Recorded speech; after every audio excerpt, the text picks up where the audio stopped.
Hey everyone, welcome back to On Purpose, the number one health podcast in the world. Thanks to each and every single one of you that come back every week to listen, learn, and grow. Now, one of my favorite things that I get to do on this podcast is introduce you to people that I think have amazing energy, amazing insight, and incredible ideas.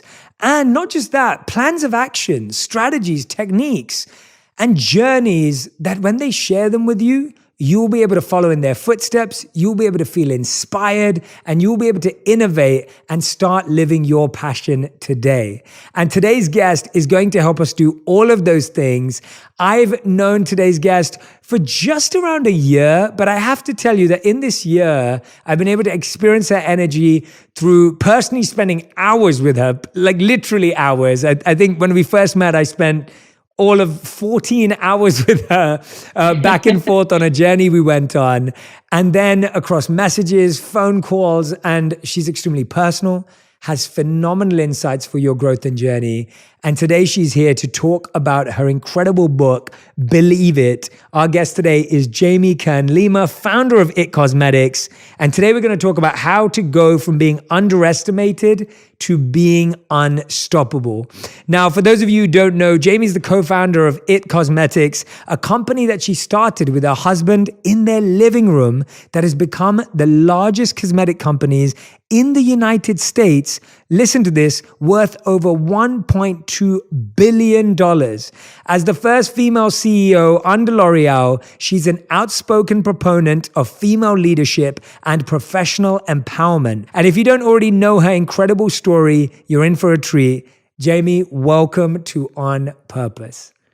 Jay, thank you so much. I am so excited to be here. It's such an honor, and I can't wait. Thank you. This is so fun because I feel like I remember the journey when we started talking about your book and we started talking about what you'd accomplished and the incredible journey you've been on. Now, first of all, I think it's important to say, and I really mean this, even though you're a friend and you know, we live in a world where we're surrounded by people doing amazing things. It is important to say that what you've done is truly historic. Like, it is historical. We shouldn't underestimate it. We shouldn't just pass it off. We live in a world today where you hear numbers all the time and everyone's like, oh yeah, this company did this and this. What you've done is historic. And I just want to take a moment to recognize that as your friend, as an interviewer today, and for our audience, because you're about everyone who's listening right now. And when you go out and get the book, you'll read about it. You're hearing about a journey of someone who was the underdog, someone who didn't have all the possibilities and access in the beginning, but someone today who's having such a big impact on people's lives. So, Jamie, today we're going to go through the journey in a different order. I want to start with what I saw the other day because I really want to, give testament to the book. I saw a video on your Instagram the other day where you were unboxing the book with your husband and your daughter. And it was a super emotional moment. Now, you've achieved a lot of things in life. Tell us why the book was so deep and personal and meaningful after everything you've been through. You know, Jay, I watched my daughter open the book, and the thing that I felt, and my husband started crying, and he never cries, and he was crying. I think this is what it comes down to is, when you Google my story, you see, oh, Denny's waitress becomes billion-dollar entrepreneur, and it seems like such a fairy tale.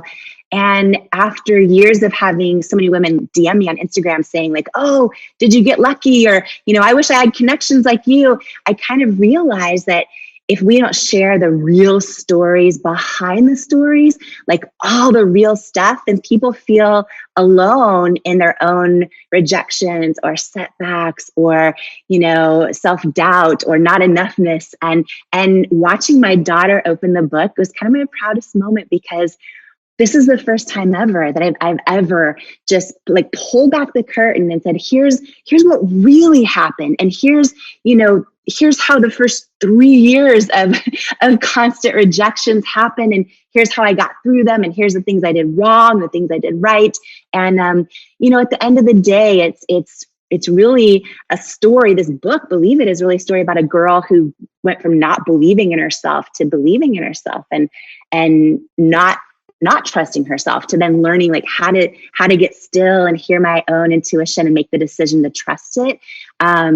and how to kind of go from doubting I'm enough to knowing I'm enough. And I think that why I got super emotional watching my daughter open it is because I realized, this isn't just my story. It's a story of so many people out there right now on their own journey of like learning how to believe in themselves and trust themselves and know they're enough.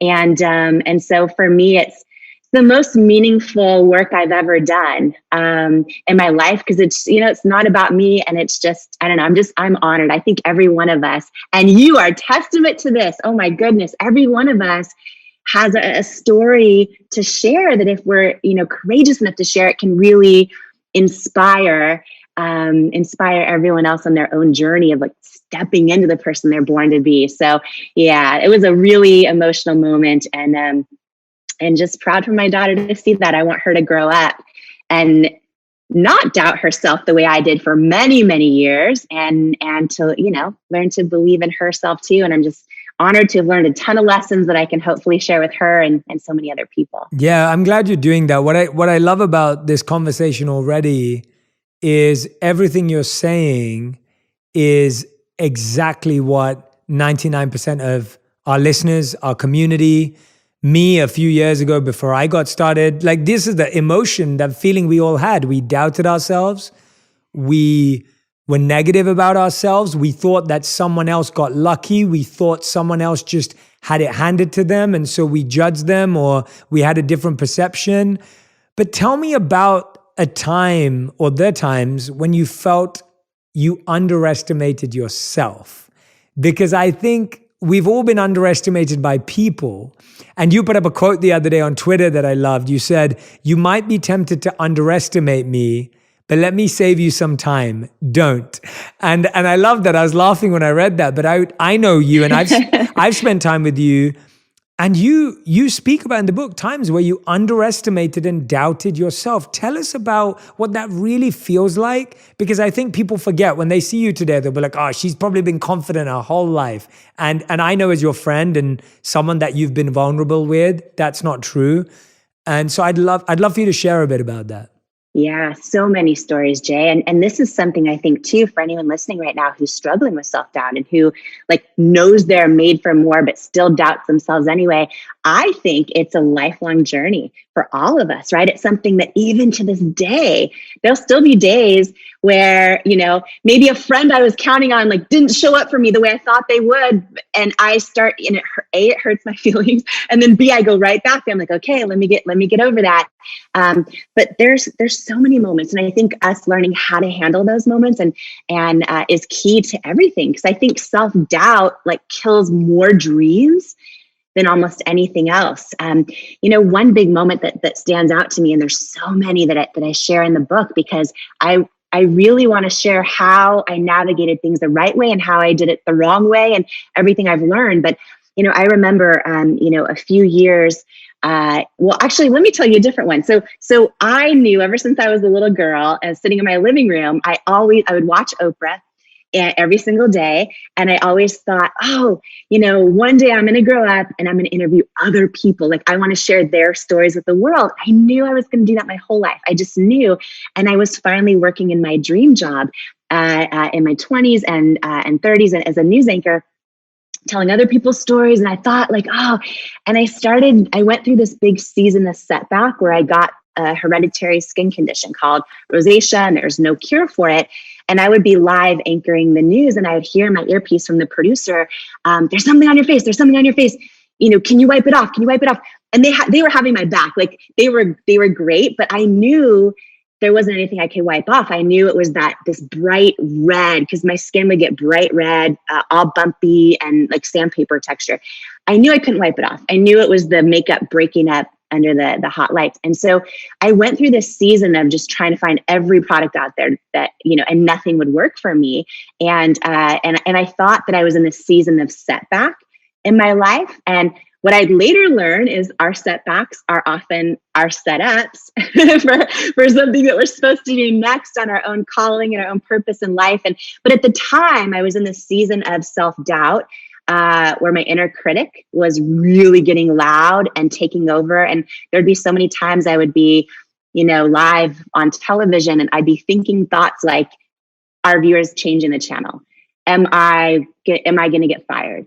And I went through this big season of self-doubt. And then I had this, moment one day, this really strong gut feeling where I was like, wait a minute, if I can create a product that actually solves my own problems, I bet you there's so many other people out there that, like me, their whole life, they've seen these beauty commercials on TV or in magazines that show perfect skin. They've never seen anyone that looks like them. And I always aspired to look like those ads. They always kind of made me feel like I wasn't enough deep down inside. But I realized, wait, I've never seen anyone that has a skin challenge. If I can create a product that works for me, I bet it's going to help so many other people. And then I had this wild, crazy, God-sized dream. I was like, what if I just redefine beauty and the whole beauty industry? What if I'm sitting there, right, as a broke news anchor, because you don't get paid much at all in journalism. I'm sitting there, I'm like, if I launch a product that works, what if I put real women, every age and shape and size and gender identity, everything? What if I, and I call them beautiful and authentically mean it? And that's who I use as models. And I had this whole big dream.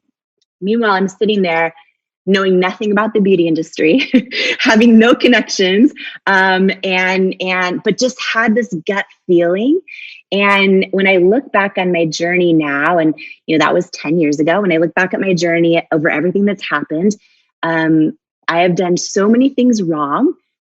But I think one of the biggest defining moments, and I share all the mistakes in the book too, but one of the biggest defining moments of one of the things I did right was when I would get a strong gut feeling, like I decided to trust myself, and it changed everything. Doesn't mean it was easy. Yeah, It was a hard journey after that. But it was a moment too, Jay, where because I really thought I was in my dream job, but I also had this big moment come over me where I realized, like, oh, the victory isn't in just not quitting, right? We're always told, like, don't quit, don't give up.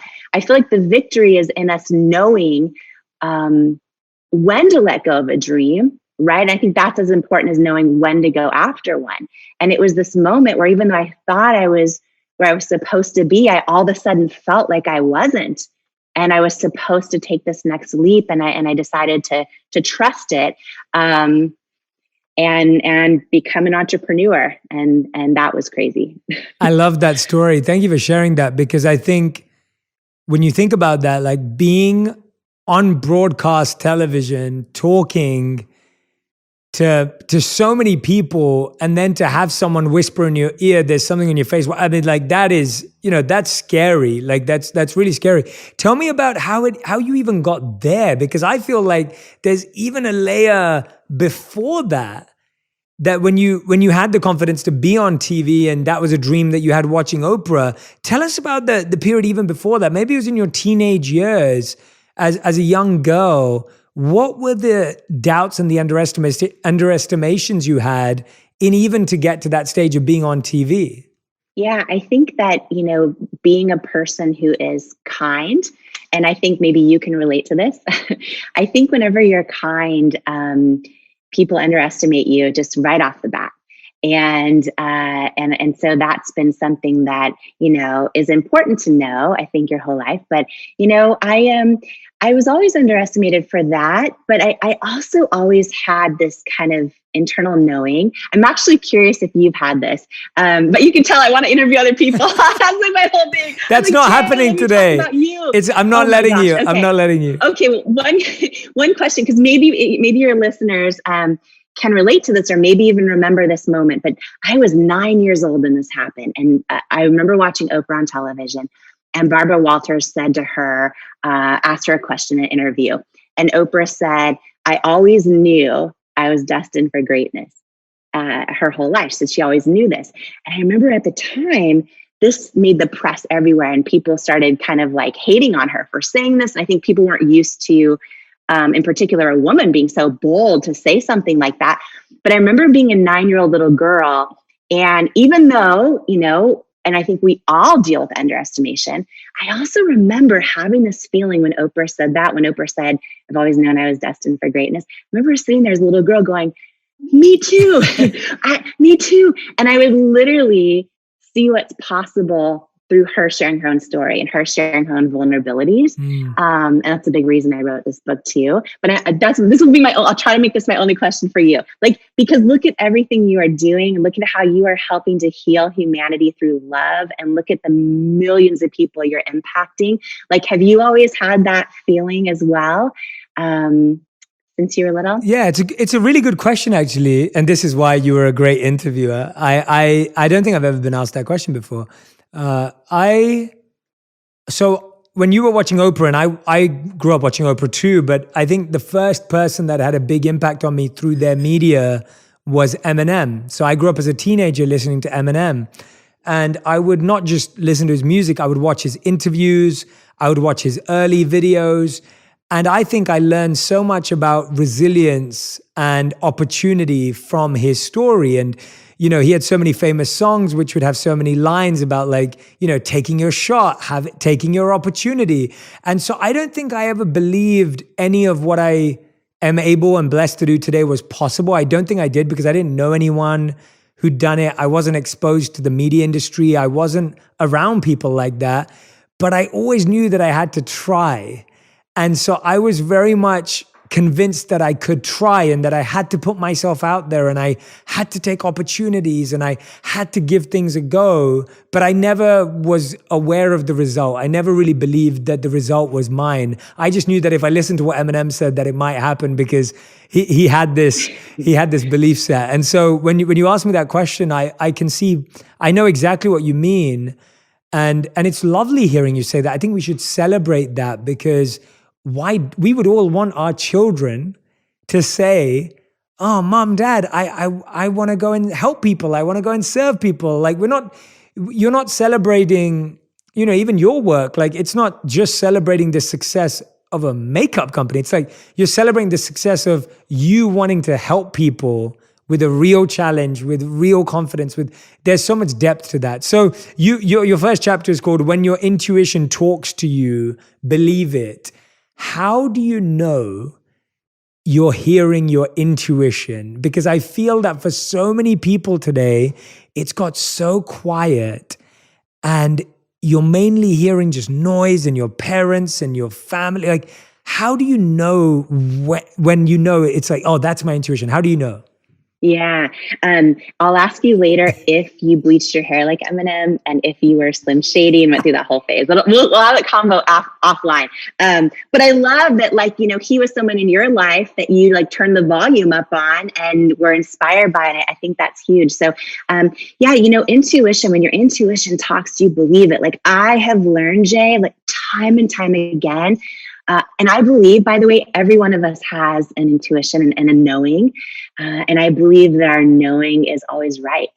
And I think that exactly to your point, I think all of the noise of everything around us, of self-doubt, of our inner critic, of, you know, our friends and family who love us, but like don't get our dreams or our hopes because they're seeing it through the lens of their own fear or their own experiences. And all of that can become so loud that it's like this huge barrier almost of self-doubt.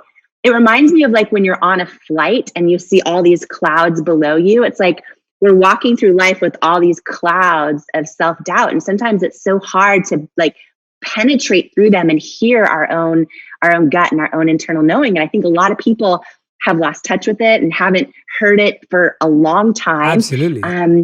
Yeah, but I think it's a lifelong journey, and I think it takes a lot of practice. And I also think it takes a lot of grace that we give ourselves, right? Because a lot of times we'll think, oh, I trusted my gut, but it was wrong.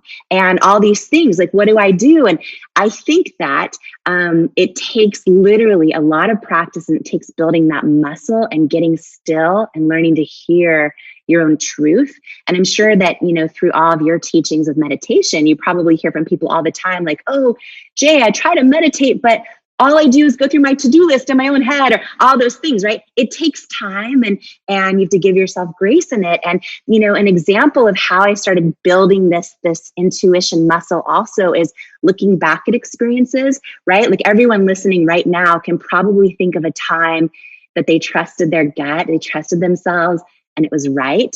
Or they can probably think of a time when, oh, I had this gut feeling that this person I was dating was super sketchy, but like I didn't listen to that gut feeling, and I was like, I should have. Right? We all kind of can look back and build this muscle. And you know, a big powerful story that happened to me that I think is a universal story, because so many of us go through different variations of someone else telling us we're not enough, or someone else telling us we're not the right fit, or someone else telling us we're not qualified, right? And sometimes it's ourselves telling ourselves that too. But there was a moment where, after I decided to take this big leap as an entrepreneur and quit my job and I wrote the business plan on my honeymoon flight to South Africa with my husband, got back and went all in. And I just thought, Jay, I thought, if I can just create a product and it's amazing and it works, like it's just going to sell. And thank goodness I didn't know how hard it was going to be an entrepreneur, or I may have second guessed myself. But we poured every penny we had into creating a product and hiring an advisory board. And then what I wasn't anticipating was, from the moment we launched the brand and from the moment we had a product that I was like, oh, this is life-changing and it works, it would be 3 years before we could afford to pay ourselves. And all of the beauty retailers that I had put on pedestals that I love, like I would save my tip money as a Denny's waitress to buy a MAC lipstick or a Lancome eyeliner, go into all the big department stores all over the world. Like I loved it. And so I had always held these amazing retailers on this pedestal. And now I'm sitting there with my own company thinking like, oh, the product works, they're going to love it. And every time I would send my product to all the department stores, the beauty retailers, QVC, everywhere, they all said no, unanimously. No, you're not the right fit. Your packaging's not nice enough. And this went on and on and on. And about 2 years into it, and we were staying alive, by the way, selling about 2 to 3 orders a day on our website. And that was it. And about a little over 2 years into the company, I got a phone call from a potential investor. And I was like, and I was so excited because I thought, oh my gosh. And this was a big private equity company that has invested in a bunch of the consumer product companies like We All Buy in grocery stores. And they've invested often in pre-revenue and made them big household names. And I thought, oh gosh, if they invest in cosmetics, like A, I'm not going to go bankrupt, and B, they're going to help, like maybe they'll use their leverage to get me into these stores that keep telling me no. So Jay, I was so excited. I thought this is going to be life-changing. And we started doing meetings with them, and then entered the diligence phase, and they loved our product. And diligence phase meaning like we showed them product pipelines and future projections and all the stuff. And it got down to the final meeting, and my husband and I flew up for the meeting. And I'll never forget this moment because it's literally a moment that's etched so deeply when I think about how have I built my muscle of intuition. But we were there for the final meeting, and I just thought it was going to be life-changing. And I was standing there about 3 feet from the head guy, and he was super nice. And he was like, listen, we love your product. We want to wish you the best of luck, but it's a no. We're going to pass on investing in It Cosmetics. And I was like, okay. And I'm so used to hearing no at this point, right? And I'm like, okay, can you tell me why? Because feedback's usually a gift. I'm like, can you tell me why? And he was about 3 feet from me, face to face. And he says, do you want me to be honest with you? And I said, yes, please. And he says, I just don't think women will buy makeup from someone who looks like you with your body and your weight. And I remember in this moment, wow, two things happened. So I remember physically feeling this, like feeling through my body of like a lifetime of body doubt, just like flooding my body. And I remember looking at him. I literally felt no anger at all. I mean, it was obviously super hurt. But I was watching the words come out of his mouth. And literally I had this feeling, like this deep feeling that he's wrong. And I remember this feeling like it was yesterday. It was like literally in the pit of my stomach. Like it was like this knowing he's wrong. But I also knew I had no proof he's wrong. And his words hurt. I went out to the car and cried my eyes out. And I had to do a lot of work to like turn down the volume on those words, not repeat them over and over for years. But I just felt like he was wrong. And the other thing I felt, Jay, was, it's weird. The one thing too that, when I look at the things I've done right to how to build this billion-dollar company, I never took the rejection personally, even when it hurt. And there was hundreds of rejections. But like in the case of this guy, when he said those words, I realized after I had a moment, to process them, he was just as much impacted by a lifetime of the beauty industry as I was. And to the point where he thought, oh, if you don't look a certain way, I can't make money off you. So he's just, so his words in a way were just confirmation of why I needed to keep going, because things needed to change. And, and by the way, just to share this in case I forget, I share so much more about this, but 6 years later, when L'Oreal acquired the company that I started, my living room, they acquired it for $1.2 billion cash. And it was all over they released this, right, in a press release, which I didn't know they were going to do until the day before. And that day it was all over it was the homepage of the Wall Street Journal, everywhere. And I got an email from that investor. And I hadn't heard from him, Jay, in 6 years. And I got an email from him and he said, congratulations on the L'Oreal deal. I'm so happy for you. I was wrong. And I learned it would have been the most successful investment in his firm's history. And the other thing that I just want to share, because I think this is powerful, because I think so many people, especially listening to us, watching us right now, are coming out of a really hard year, and the year of things not making sense, and sometimes, people are just in a season or a moment of rejection or setback. And there's a really famous quote that says, rejection is God's protection. And I think this applies to every faith. A lot of people will replace it and say rejection is the universe's protection. And it's wild, because when I look back at so many rejections that I've gone through, and I just feel like someone might need to hear that today, right? Because it's like I look back, and even when they didn't make sense at the time, and even when I thought there's no way this is meant to be, or all those things, like this just hurts, or it feels unfair, or personal, or I look back and it's like, wow, I'm so grateful for the hardship or the setback, because years later sometimes it takes years till we see like, oh, I'm in the place I'm supposed to be. I was, the rejection's God's protection. But in this case, Jay, at the time that he said those words to me, I was so desperate. I didn't know how we were going to stay alive as a company. I would have probably given him the majority of the company for almost no money, right? And because he didn't believe in me, and because of that rejection, and then a lot of others as well on the way, and other people that did believe in us for sure. But because that guy didn't believe in me, by the time we did sell our business to L'Oreal, we were still the largest shareholders. So it's like, wow. It's like, I always thank God, not just for the open doors, but for the closed doors. Absolutely. And just having that trust in it, right? Absolutely. I loved every bit of what you just shared, because I think that's the reality of it. And, obviously you've only told us about one of the bigger rejections, and the book goes into detail on all of the smaller rejections, the quick rejections. I mean, the idea of that you were patient, that you didn't pay yourself for 3 years. There's so much patience involved. There's so much resilience and adapting and going at it again. And you're getting so much negative feedback from even people of influence.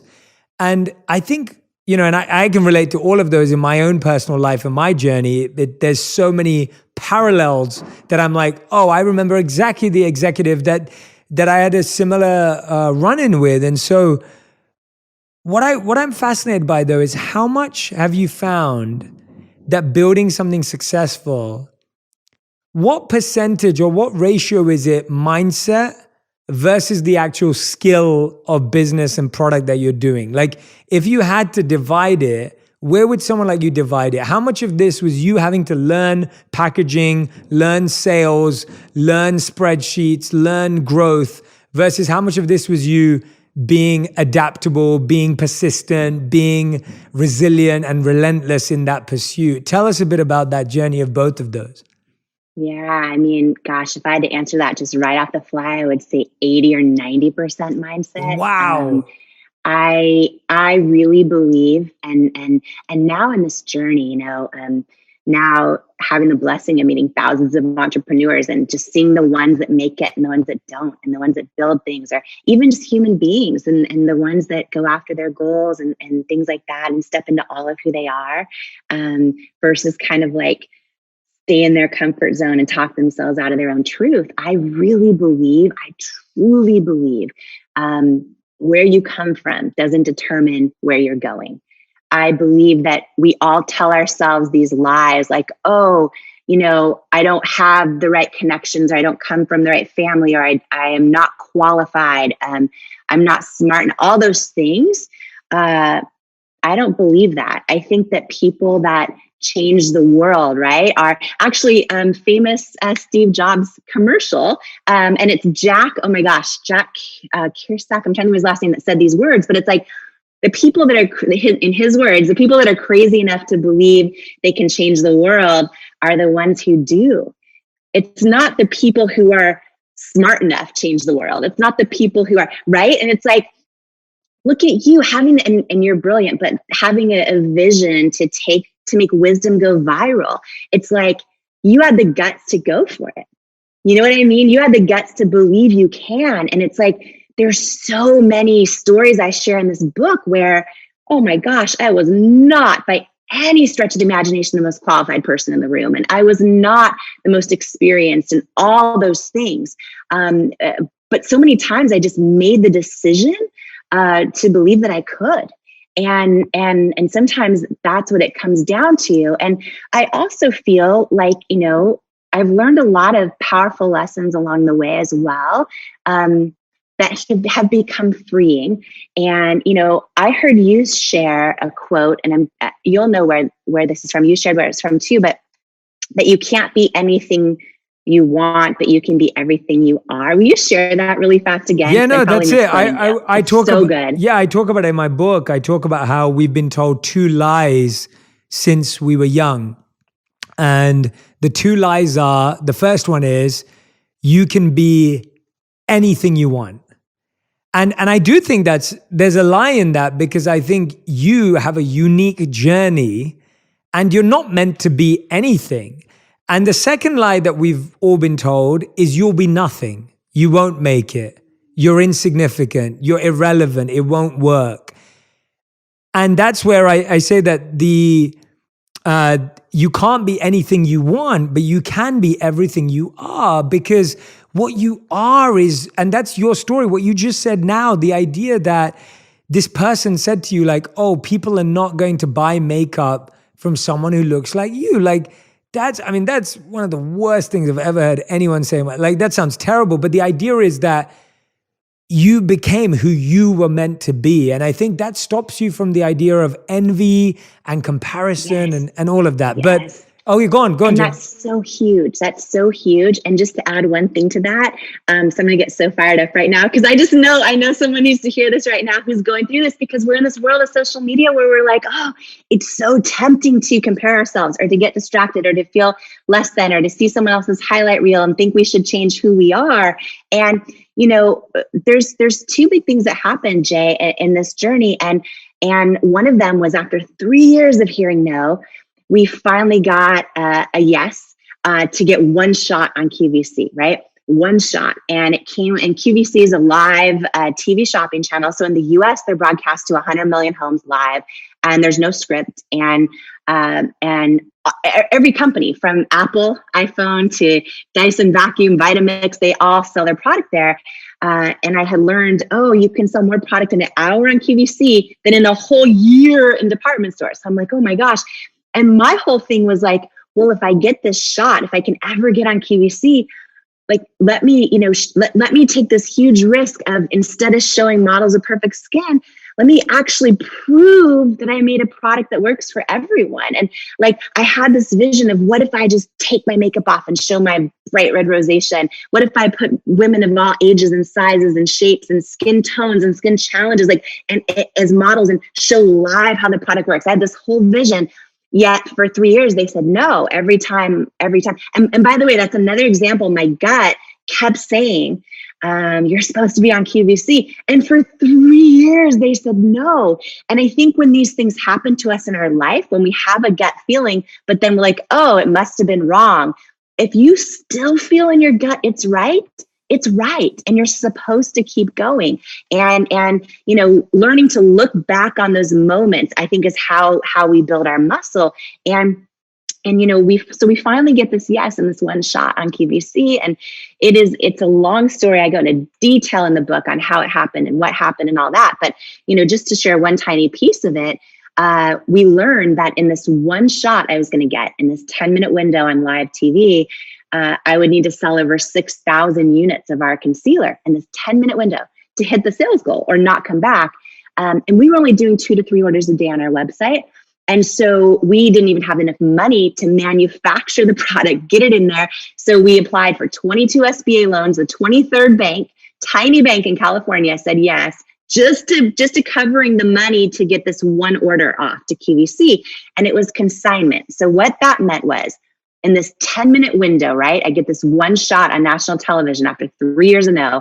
And if we didn't hit the sales goal, whatever product didn't sell, they would ship back to us and we wouldn't be paid for it, right, as a consignment deal. And so you really shouldn't take this risk as an entrepreneur. But we were to the point where it was this, the only option. I didn't exactly. And so I thought, okay, we have a 10-minute window, and I had this whole thought of what I was going to do. And we used some of the loan money to hire third-party consultants that help so many people sell their product on TV. And they really, truly do help so many people. And then I was faced with this dilemma, though, because what they all told me was, okay, Jamie, if you want a shot at succeeding, which most people fail on QVC after one chance, if you want a shot at succeeding, here's what you need to do. And they told me exactly what to do, which was to cast all models that were in their early 20s, perfect skin. And I'm like, okay, but that's not why I made this business. And that's not why I made this product. And you can't fake authenticity. So if I go out there live on TV and I'm like, it'll create a barrier of disconnection with me and the customer. So I knew all those things, Jay, yet I was like, oh my gosh, I get one shot.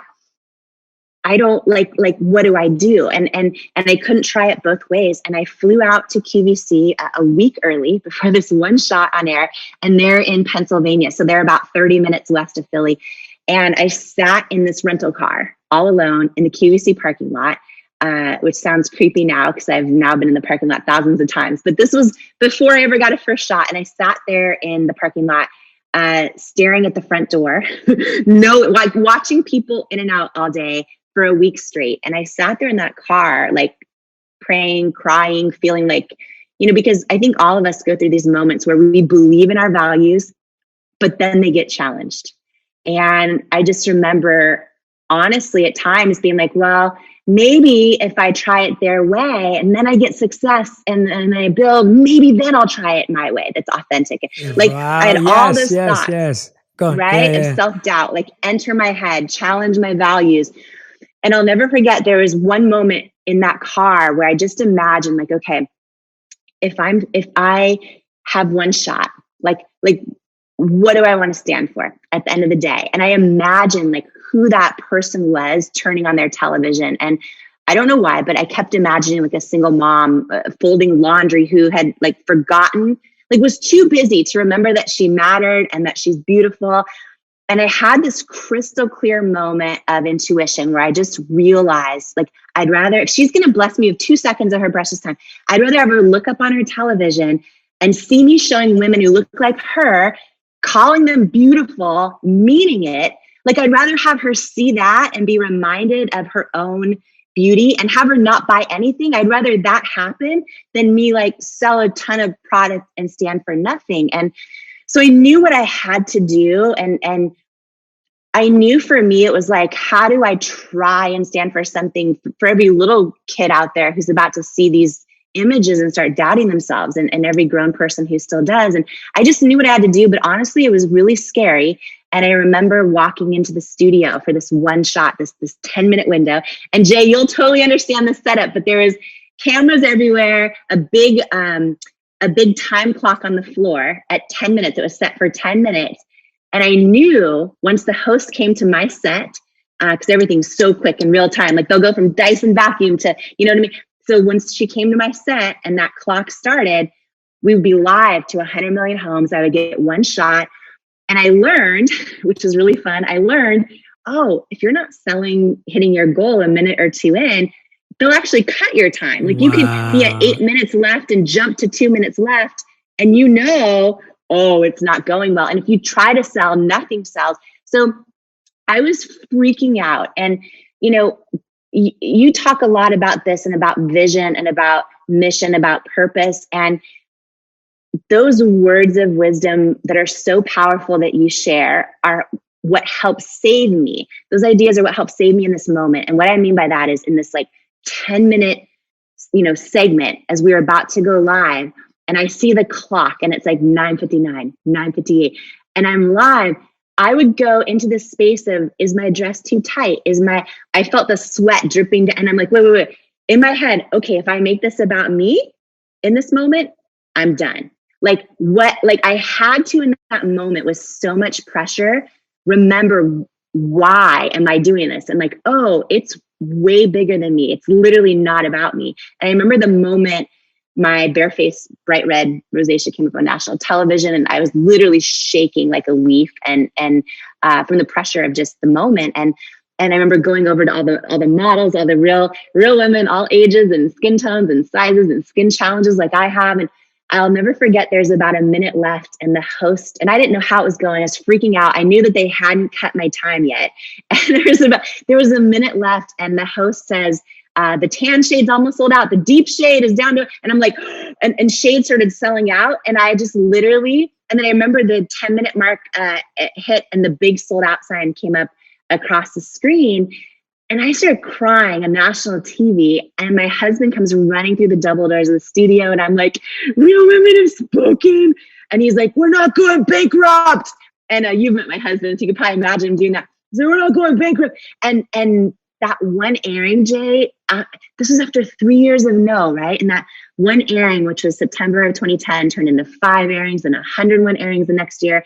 And then I did 250 live shows a year for 8 years. And we built the largest beauty brand in QVC's history. And it is right now, as you and I are talking, it is right now to this day. And the only reason I share that is because it was 3 years of no.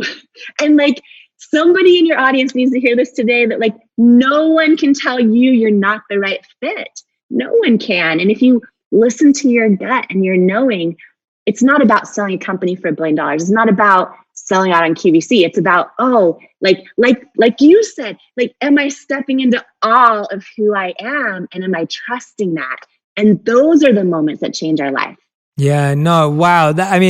I was literally with you when you were sharing that. And that's what I love about the storytelling in your book as well. It's I'm with you, and I can feel it with you. And when you're talking about whether you're sweating or whether you look right, I'm with you, and I can, I feel it all. What I love about what you've just shared is that it convinces me and gives me more confidence and faith in the idea that purpose is the only thing that can let someone win. Because what you were just sharing with us is, you had to make it not about you. It was about the people who are struggling with this skin condition. It was about the people that are not being welcomed onto ads and not welcomed into magazines and not welcomed because of the judgment that society had at the time.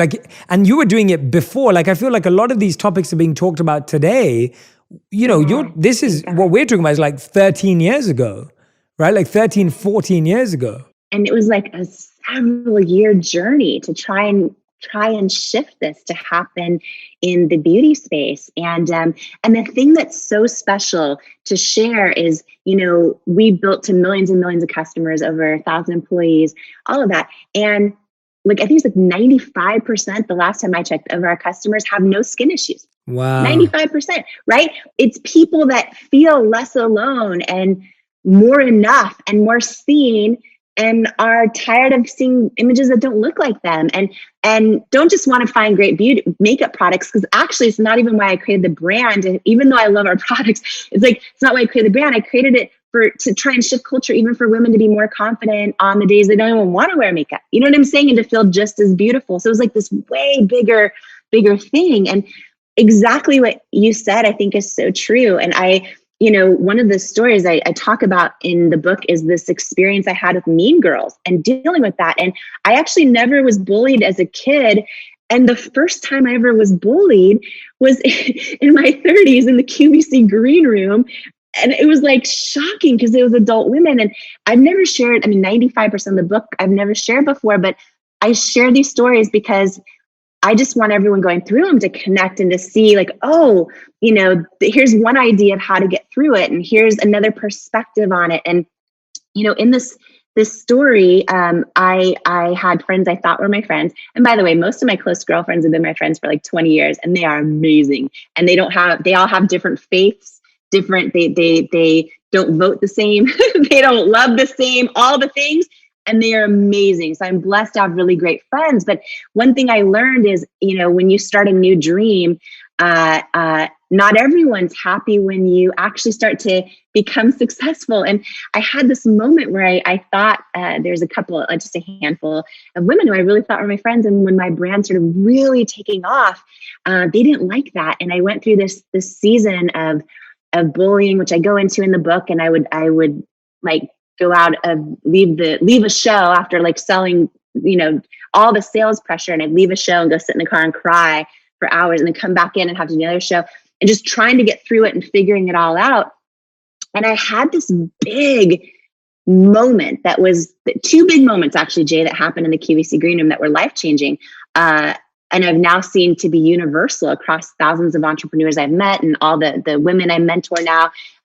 Two big things happen in this journey of Mean Girls. I realized, oh my gosh, so many of us think it's easy to think that someone else's success takes away from our own.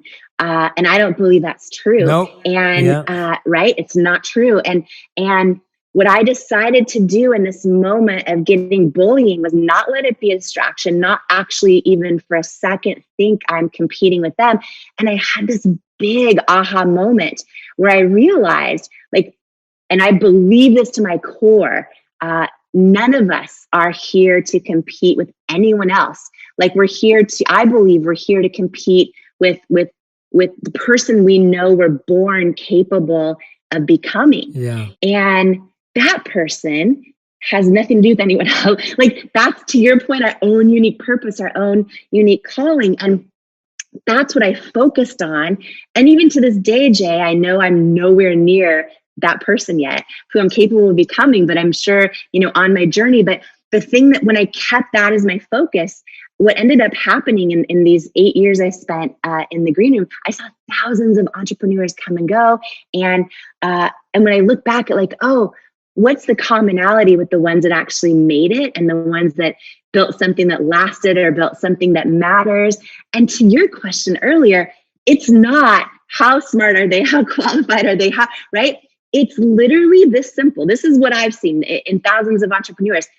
The ones that were the same on air live, selling to customers, which is a form of connection, right? But as they are in the green room, the people that had that alignment were the same, for better or worse. Some are quirky and crazy and funny, and some are not very, but the ones that were authentically themselves on camera, same as in the green room, those are the ones that last. Right. And the whole idea, right? Because all of the research out there that you can't, it's impossible to have a real human connection unless you fully show up authentically as yourself. And so many people think, oh, I'm distracted by social media, I need to show up like somebody else, or this is working for someone else on their page or with their community, so let me try to show up that way because then I'll get more followers, or let me show up this way in the dating world. Whatever it is, we're literally putting a barrier up of disconnection when we show up as our representative.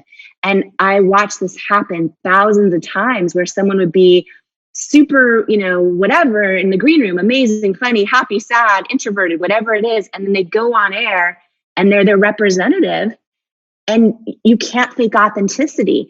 And it's the most freeing lesson in the world, because it's so much pressure when you think you have to change who you are, or be more like someone else, or hide the parts of you that you feel like are past mistakes or are embarrassing or anything else. And it's like, oh no, the power is, and the freedom is in realizing, oh my gosh, when I fully show up as who I am, for better or worse, that's your superpower. And that's when people actually authentically connect with you, whether it's customers or your community online. And I feel like when people get that, it's the most freeing thing in the world, because it doesn't matter what someone else is doing on social media or this or that. It's like, all that matters is you like fully showing up as who you are. And it's really, and I talk a lot about this in the book, this idea that like authenticity alone doesn't guarantee success, but inauthenticity guarantees failure. And I've just seen it now thousands of times. And I just think it's one of the most freeing things to learn. And I think it helps us, to use the words you shared earlier, I think it helps us build our confidence around becoming all of who we are. Yeah, but I love the way you define authenticity as alignment, like between the green room and being on stage, because I think authenticity today, there's a lot of misconception about it. Authenticity just means like being yourself and showing yourself. But what you're saying is actually like, internally your integrity is aligned. And what I love about the book, and this is what I recommend to everyone, when you grab a copy, you'll see this, is that Jamie walks through all the struggles we have. So you have chapters, which he just mentioned, believe in the power of authenticity. But then there's other beliefs that we all need, like believe in being brave over being liked. And I love the way the book's structured on what we need to believe in versus what we need to stop believing. So Jamie, I want to ask you this question. And I think it's going to really help everyone who's listening and watching today, because when I'm speaking to you, I can feel your just belief in humanity and belief in people, just like it just, bounces off you, like it's coming through you. Like you really believe, not just in what you're saying, but you really believe in everyone who's listening. But they're beating themselves up right now. There's someone who's listening to this and they've just spent the whole day beating themselves up. They've spent the whole week beating themselves up. And I almost think like the opposite of belief is not doubt, it's beating yourself up, because doubt is questioning yourself, and that's a positive, healthy habit. But the negative, unhealthy habit is you're just beating yourself up. If someone's listening right now and they've been beating themselves up, what would you say to them? Yeah, I would say you're not alone. I would say and I love that you're asking this question. It's so important, because I think when we do beat ourselves up, it's so easy to think that we're alone in that other people don't do that. It's just us, and we're wrong, and we're bad, and we're damaged, and all those things, right? And I think the first and most important thing is that I think this is a universal thing that every person, and I just think even the way our brains are wired, that we're tempted to do that. And I think that, the words we say about ourselves to ourselves, right, are the most important and powerful words. So one of the things I really go into in my book, and I talk about this a lot, is this idea of almost an imaginary volume dial. And another thing I talk about, a good friend of mine, Bob Goff, taught me this lesson. And I said, oh my gosh, and it was just in a small group conversation. I'm like, it's changed my life. And I'm like, Bob, can I share this with everyone? Because this is going to serve a lot of people. And I talk about this too, where he talks about the power of your own microphone, right? So here's the thing we all need to get really good at. And this takes practice, and it takes time. And it takes intentionality in terms of just being aware of it. But I imagine like a volume dial, right? And we need to get really good at knowing when to turn the volume down on stuff and when to turn the volume up on stuff, right? And for example, with the guy that said to me, no one will buy makeup from someone who looks like you. Or I could go into literally thousands of stories, Jay, about some of the rejections and some of the things that people said to me along the journey. And, even to this day, I mean, every one of us hops on social media, and it's so easy to see a great, beautiful, positive message. And it's just as easy to find someone saying something hurtful, right? So this is something that's a universal experience. And whether it's someone saying this on social media or it's us saying it to ourselves, we have to get really good at, and the way I do this, I literally imagine this imaginary volume dial where and still to this day, I still have thoughts of self-doubt that pop up about the most random things. And I'm now able to catch them. I literally imagine myself turning the volume down on them, and I instantly replace it with something positive that somebody said that I believe, I know it's true, but we're not built to remind ourselves of all the positive things about ourselves, right? We have to do it intentionally. And I share a story in the book of, first, I want to say too, about the microphone thing. A lot of us have friends and family around us that mean well and that we want to keep in our life because they've been in our life forever and all the things. But when we share our hopes or our dreams with them, or when we share our struggles with them, they say things often with a great intention that just aren't for us, that just lower our vibration, right? And one of the things I talk about that my friend Bob Goff shared, and I talk about this a lot in the book, is learning who to hand your own microphone to in life to speak into, and when you need to take that microphone back. And a lot of people struggle because maybe they watch a show and they have big, vision for the kind of life or the kind of health or the kind of love that they want in their life. But then they're sharing that and those thoughts and those ideas with people in their circle or in their family or in their home. And then instantly they feel their vibration get lower. Instantly they go back to that place of self-doubt. And so one big thing, and I talk about this a lot in Believe It, is, holding your own microphone. I imagine, for anyone listening and not watching this, imagine a news reporter who's holding a microphone and they hand it over to somebody to speak into, right? And give their story.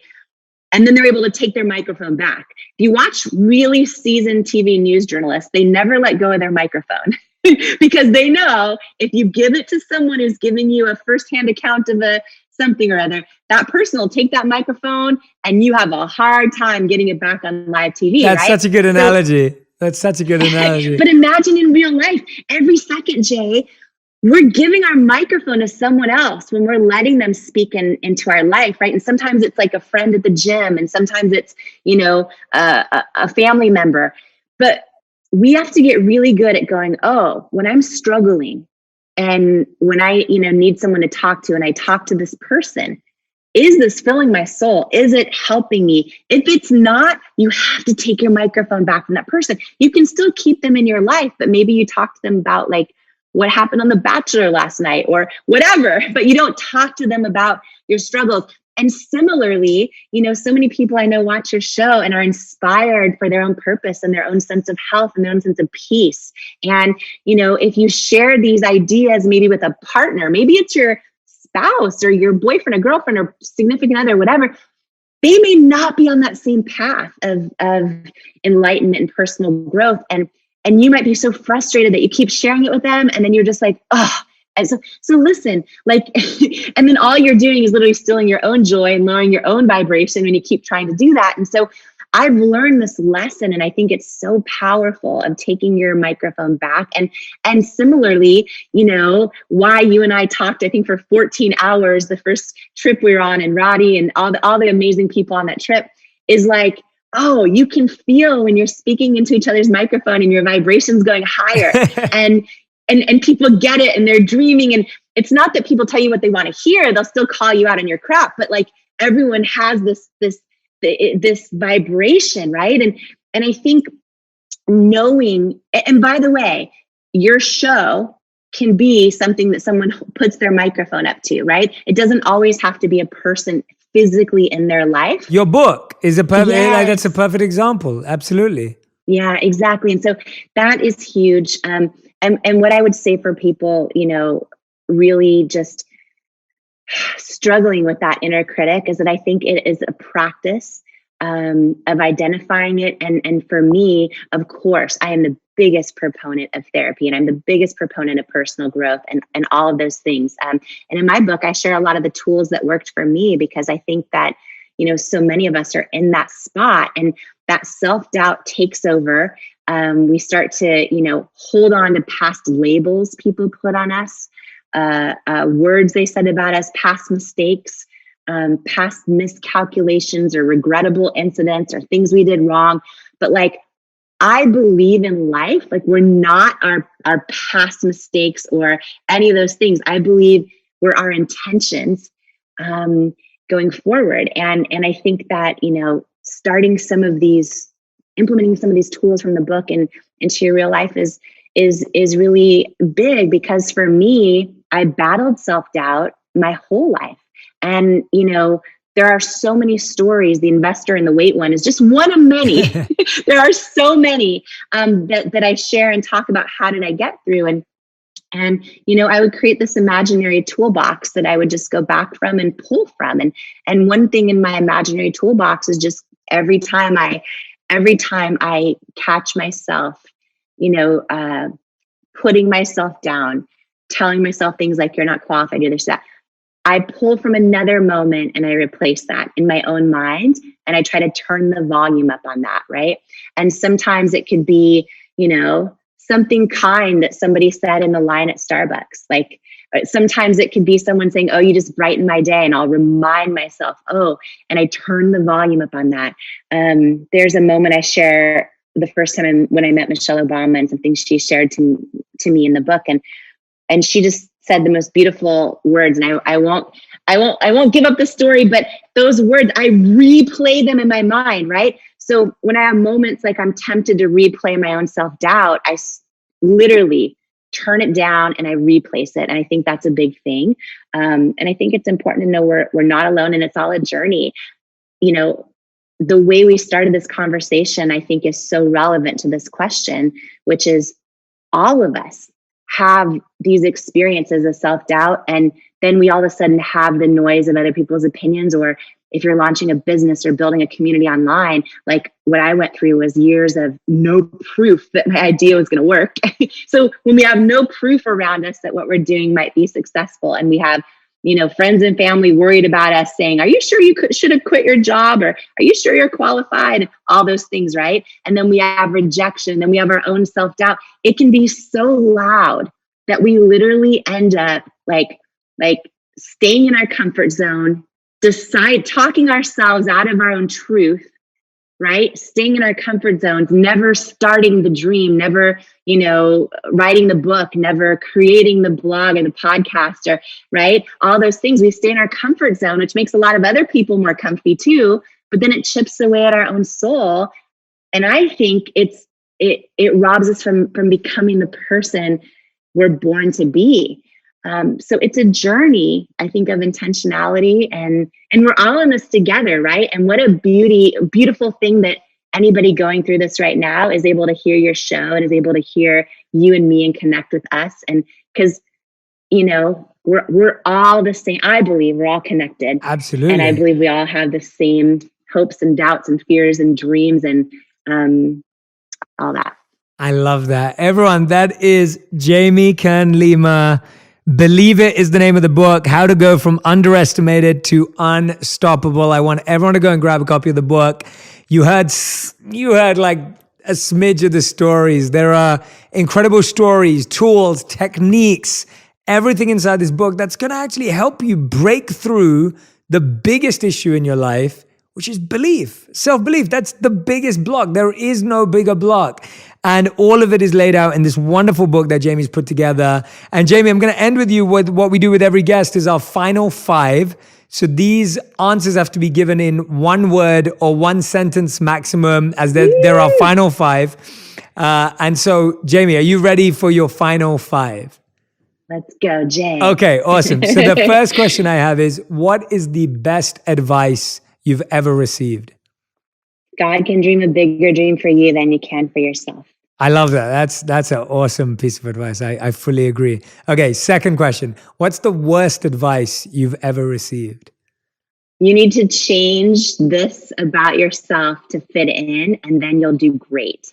Brilliant. Great answer. Okay, third question. What's something that you know to be true, but people may disagree with you on? Something that you're confident about, but people may not quite get it. These famous words, I'm so confident about them. And I remind myself about them every time I start to doubt myself. It's a famous saying. I think it applies no matter what faith you are. God doesn't call the qualified. He qualifies the called. Oh, I love that. That just Not everyone agrees with it. I live by it. That just gave me shivers. That's really powerful. I love that. That's beautiful. I love that. That is so beautiful. I love that. Thank you for sharing that with me. Okay, question number 4. We got 2 left.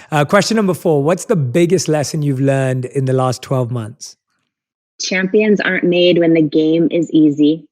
And this has been a tough year for so many people. I believe if anyone's listening to your show right now, I believe they're a champion.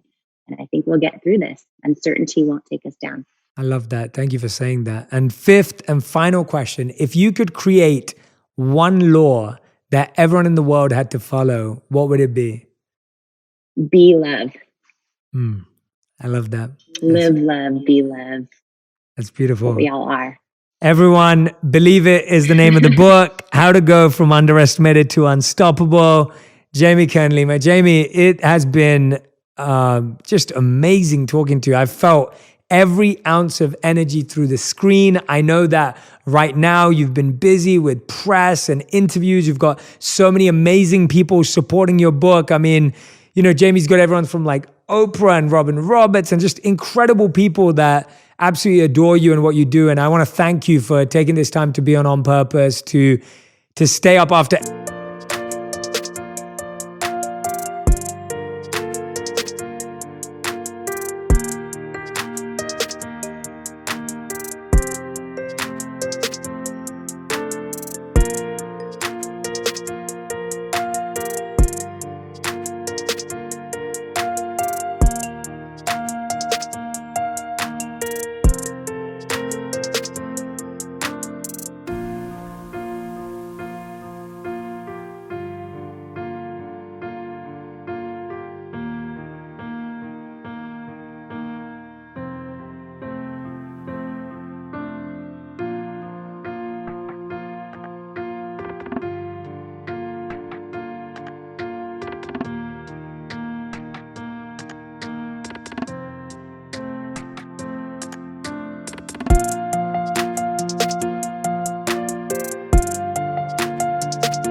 Everything busy day to do this interview with that much energy and that much conviction. I mean, I'm just totally grateful to call you a friend, and I'm grateful for how you show up every single day. And I'm grateful for just how you showed up today, despite the amount of things you have going on. So thank you so much, Jamie.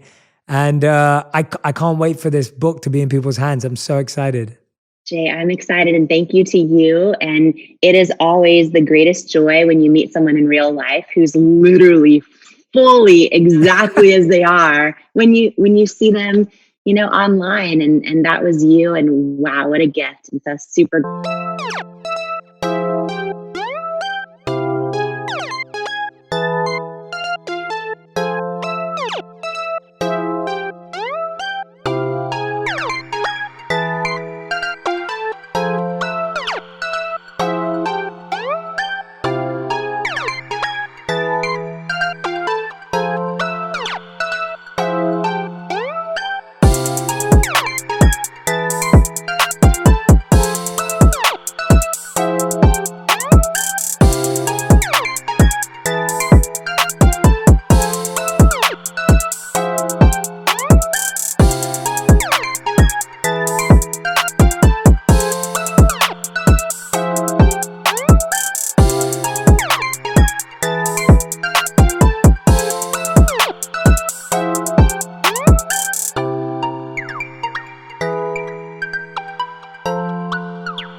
for your friendship too. And I hope our conversation blessed people, because again, we're all in this together. And so thank you so much. Thank you for having me. Absolutely. Everyone, please go and follow Jamie on Instagram. Tag us both with the biggest lessons and takeaways from this session. When you're reading her book, go and post that on Instagram as well. Tag her and tag me to let us know that you found out about the book here, so that we can see all the love and all the learnings that you're gaining. Go and find her across social media, Facebook, Instagram, all the other platforms. And go and follow and go and learn about how you too can start to believe in yourself, believe into your dreams.